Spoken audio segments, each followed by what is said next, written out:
morning, everyone. We're pleased to have your presence with us again today. To begin today's proceedings, we're going to start with a short presentation by James Neill. He's the Director, GL Education. He's going to present about the usage of data in classrooms. After that, we'll start up with the roundtable discussions with Ms. Revati.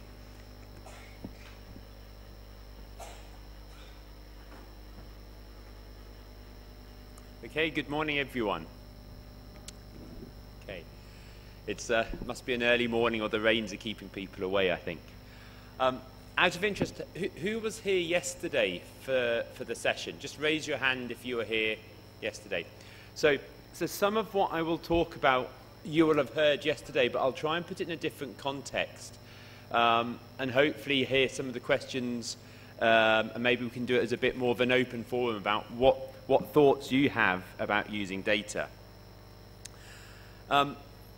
In some of the sessions yesterday, the challenges that I heard from you as an audience and principals here in India are these up on the screen, and they're very similar to what I've been hearing, not just here in India, but over in Southeast Asia and the Middle East, and interestingly, exactly the same in the UK. I think education around the world is very, very similar, and us working in education face the same problems and the same challenges. Quality of teaching. Those of us that have come through teaching, we know that teaching constantly changes. It's a challenge because you have to know your product, your content, your subjects, as well as being able to support quality of teaching through behaviour, engagement with parents. It's quite a complex role. What can we do to support the teachers in how they work and how they develop? In the UK, once you've finished your university, it's very hard to then get professional development and support. So how do we keep ongoing support for those teachers? 21st century learning. When I did my teacher training back at Nottingham University in the 90s, we were talking about 21st century learners back then, and we still are, and I still haven't heard a really defined definition of what it is. Now, thinking skills, STEM, confidence, etc., grit, empathy, rigour, are all things that we talk about, and I think it's constantly evolving, but they're very similar skills to what we were talking about 20 or 30 years ago. Students to support the future economy. The STEM agenda is global. I was at a conference in Lucknow at the end of last year with about 300 principals from across India, and STEM was one of the big agenda topics there. When we developed the 4th edition of CAT4, the Cognitive Abilities Test, we put the spatial ability element in because the spatial element links directly into identifying students that have got STEM potential. I know a few people yesterday spoke to myself and James asking for information about the STEM and the spatial connection. If you're interested, and you haven't, I've got about 30 copies of a chapter from the CAT4 guide that links how STEM and spatial abilities all link together and gives you some real techniques you can take back to the classroom. So when we developed the CAT4 4th edition back in 2012, we put the spatial element in, and that was purely to help schools in the UK identify how we can make sure that those STEM biased students are not left behind. That is now being used over in a variety of countries. So over in Egypt, we work with one of the STEM gifted and talented centres, where they use CAT4 with Arabic speakers, so students that can't even speak English, they can use the STEM and the spatial aspect to identify students that they want to put through an accelerated programme of giftedness to become the new STEM generation. Parental engagement. Several of you yesterday asked about what can you share with parents in using the data, and that is quite complex, and I don't think it's something that schools should do straight away with some of the data that we use, because you have to have a very confident, very robust system in place within your school about what the data shows. If your teachers and your leadership team aren't confident on using data, then you can't communicate that to parents successfully. So I think that has to be quite an important thing to think about. And again, reputation. Data is always useful to support with that reputation. Now, some of the school, well, firstly, any other challenges on there that I haven't mentioned or haven't picked up from yesterday?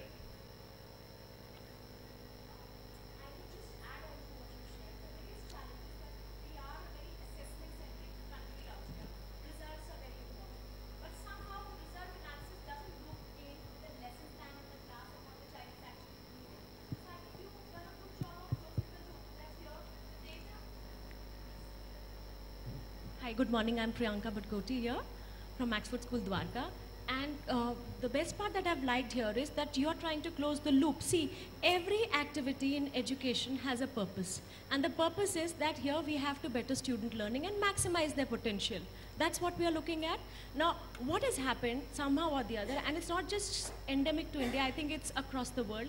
There is one part which is doing an assessment. There's another part where the lesson planning is being done. There's another part where the feedback is being given to all the major stakeholders. They need to be looped in very neatly. Now, it may be the same person who's doing it. The teacher is doing the assessment. She's also doing the lesson planning. She's also interacting with the parent, and she's also motivating the child. But data has to be used effectively that here, okay, this batch of learners is showing higher inclination towards spatial intelligence. So what can I do to integrate it into my lesson plan? So we cannot have a prescriptive lesson plan. It has to meet the needs of the learner. So that is what, if you could look into, that strategies are put forth where we will have to give a clear step-by-step indicator of how to implement that. Because otherwise each one starts to do their own recipes, and sometimes those recipes may not be very palatable. Okay. And it takes years to rectify, where we are learning, you know, there are isms that come into education. Sometimes they're talking about this, sometimes they're talking about that. 5 years later on, we are coming back full circle. Oh, this is where we went wrong and we should have done it the old way. Yeah. Our kids are not for experimenting. Okay. So, lots of things in there. So I'll unpick some of those in a moment. Any other challenges that I haven't mentioned, or that people would like to say that you face within your schools? Yes?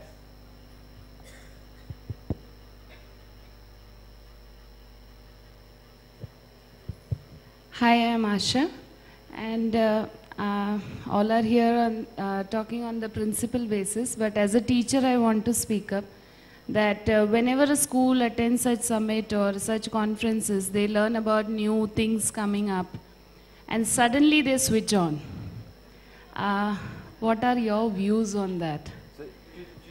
Suppose it is like you're speaking about analyzing spatial and verbal and non-verbal. That is your perspective, one side. The other people are speaking about digital, using, you know, different types of new things coming up in education. And it is, yeah, the whole magazine can be referred. So, what happens is that in India, what I have found is that the school, as soon as they see, they do not research much. And they immediately, what I have seen is that they jump into that. Because they think it is something new. And maybe yesterday when I saw a panel of the preschools, they were speaking about business. Okay. So in all these processes, I think so the teacher, who should be the main point over there, is somewhere, you know, a little bit engaged in things which confuse her. Okay. So I just wanted to know your perspective that how much the switchover should take on. That I'm liking this process, shall I go for that? Should I research for that and then go for it? By the time the school research, something else comes up. Okay, right. Some good points and very valid. Can I just have a few points with her, because I enjoyed her conversation, because definitely today we are the principal, but we have come up as a principal only as a teacher. So we really can empathize very well. First point, we all have come up from traditional classrooms, and I think we are proud of ourselves. So traditional classrooms are tried and tested. No doubts on that at all. Yeah. For a teacher, when anything new comes via management, via principal, so principal is a mediator. If she can empathize well with the teacher, I can assure you, she would never get into anything new unless tried and tested. And she would never expect any major outcome from the teacher unless proper time has been given to train her for that. That is very much required because it's not only teacher. Anything new comes up. Good outcome can come only if the teacher has been trained for that, otherwise it will be a pressure on the child too. That every second day they come up with something new. So that's my assurance to you, and that's my assurance on behalf of all the educators sitting here, that whatever new should be brought to the system, it has to be tried and tested. Yes, she rightly said we can't experiment on our children every day for something different. Thank you. Okay, let me just... Okay, last one. I've got some notes here that I was just going to respond to. So. Good morning, Yeah, I'm Rita good morning. Jha.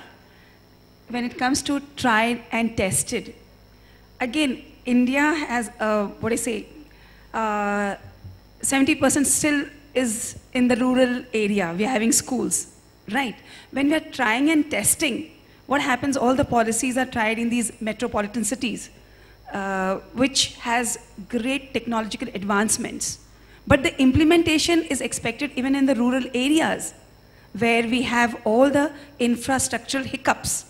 So, at least we should come to one platform before we implement anything new, pan-India.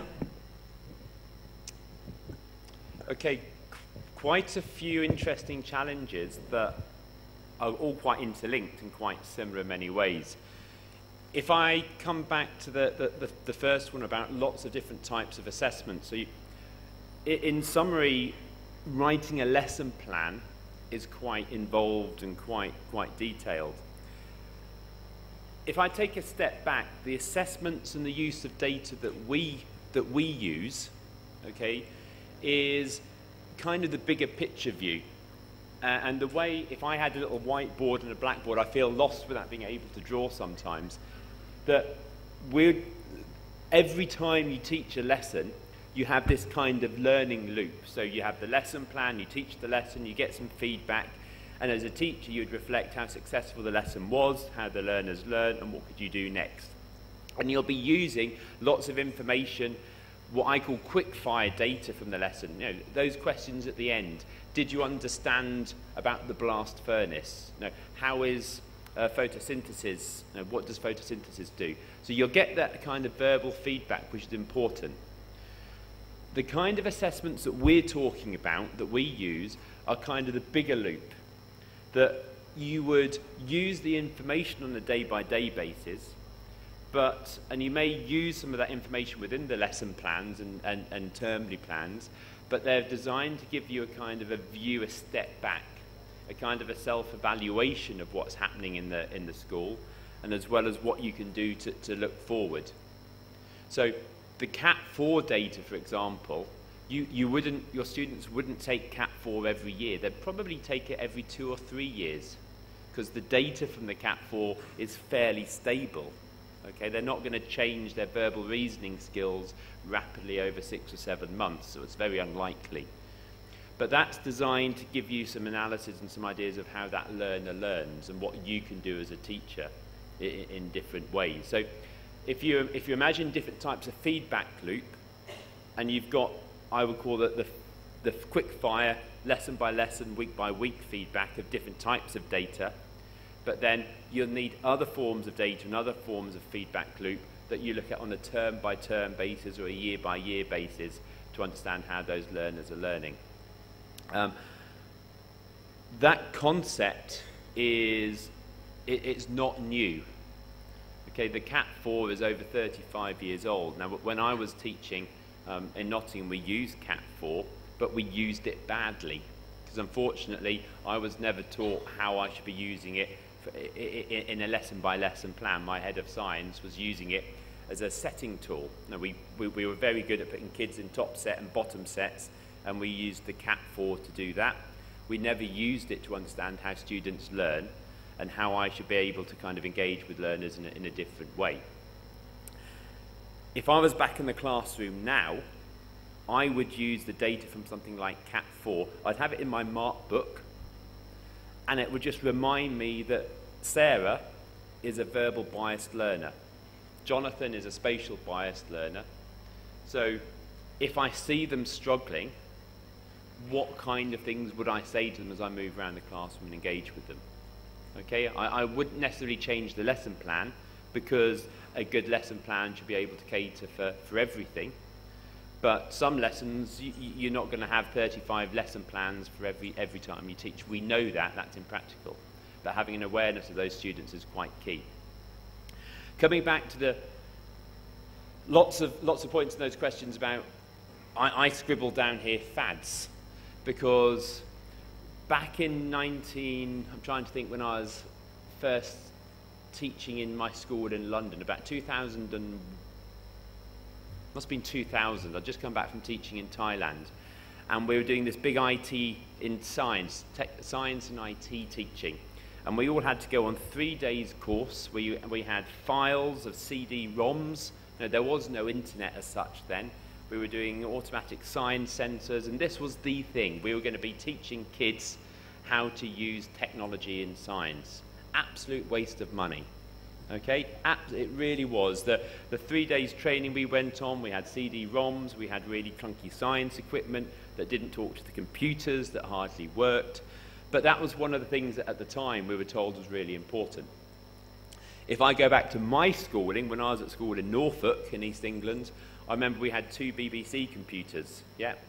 After that we had the ZX, the Spectrum 48, where we were doing programming. Again, that was supposed to be the future, and you learn from it, but some things are going to come and go constantly, and we have to constantly evolve. The good things that work in lessons and in teaching is good use of feedback. And if you go back to Dylan Williams, John Hattie, Carol Dweck, etc., and I can give you some links to look at some of those theories, they've been around for a long time. Good use of data for feedback is key. Technology can enable some of this. If a school says to me, and I know a school in England that has gone and that everything is on iPads, okay, they put iPads everywhere, iPads are the future. Well, you can't do everything on an iPad, yeah? And I think as educators, we have to take that step back sometimes and handpick what works in a classroom. But just because it's technology doesn't mean it's the answer about learning. Now, we are a different generation to the students that we teach. They are going to be learning in a different way, just as we learn differently from our teachers that were teaching us. We have to always remember that things are moving on, but it doesn't necessarily mean just because an iPad's there, we have to use it in a lesson. And we know what works well. We have to think about how do we evaluate what works, and action research is quite a good thing still. I've been doing a few action research projects here in India, where actually schools have done some projects with data. They've looked at it, evaluated what worked, and then can move forward. So I would always reflect, not dig into everything that's digital, because it's the answer. Before I joined GL, I was at Pearson. I don't know if the Pearson colleagues are in here. Yeah? Active Teach. Yeah. About 7 or 8 years ago, I was involved in Active Teach and Results Plus, etc. And it's evolving constantly. Now, if I was back in the classroom, there's bits of it that are brilliant, but there were bits of it I'd probably go back to a textbook. And I would, being a physicist, that's how I would want to teach. So you'd handpick and you'd choose the bits. Eventually, I think we will have a much more digital platform to work on. So they're the challenges, and coming back to that educational theory, this graph is really worth looking at, and do have a look at the Education Endowment Fund website. It is back research in the UK, but it mirrors the research that Hattie and Williams have done around the world about feedback, metacognition, peer tutoring, homework, and the cost of these is relatively low compared to things of preschool, one-to-one tutoring, smaller classes, and ICT. And there is work that ICT doesn't really make a big impact in some of the schools. Some of the big academies in the UK have spent a fortune on IT, and it hasn't made an educational impact, probably because it's not being used in the right way. Okay, and if you use it with some of the traditional ways of feedback, it's probably more powerful.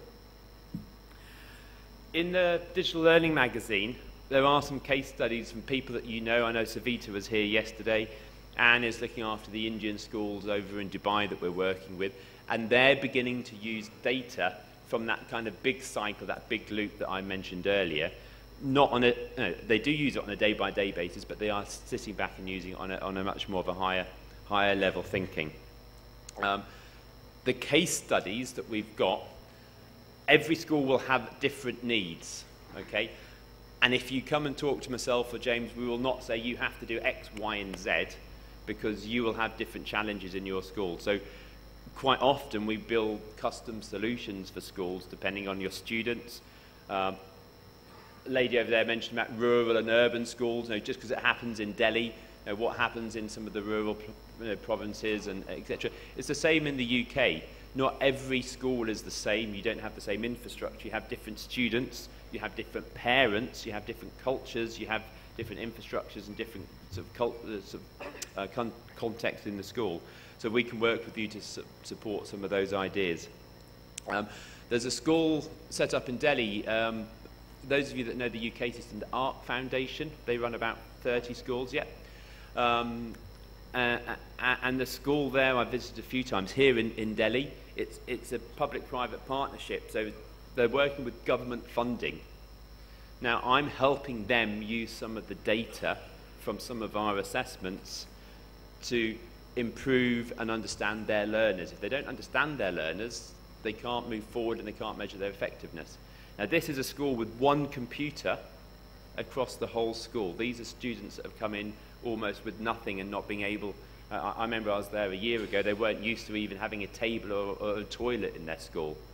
So again, Cat 4 is irrelevant to them, but we've got other products and other early year assessment tools that have really helped that school and Amelia to begin to get some ideas of what they can be doing. So different schools do have different needs. Graphs look scary, but they're not. Okay, James and I can talk you through these. Do some of the data and have a look yourself. And I'll finish on this because it's the same kind of message. Thinking how you use data is just one part of everything else. You may be investing in iPads, you may be investing in digital technology, you may be investing in other assessments that you have, whether it's the ASSET, ISA, etc. tests. Everything works. You have to find a way of integrating it together and using it most effectively to really support that. So I'll leave that website on there. The video with the support at the top has some really great video links. And we've got lots of webinars on the website. But come and speak to us over lunch or coffee, pick up one of our case studies, and have a go at some of the data yourself. Okay. If you've got any questions, happy to take questions or move on to the next session.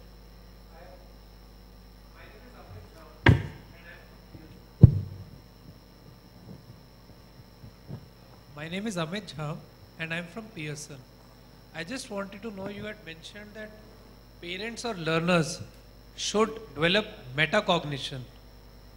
So how can that happen from a parent's perspective? If you go back 2-3 slides back. Yeah. Yeah.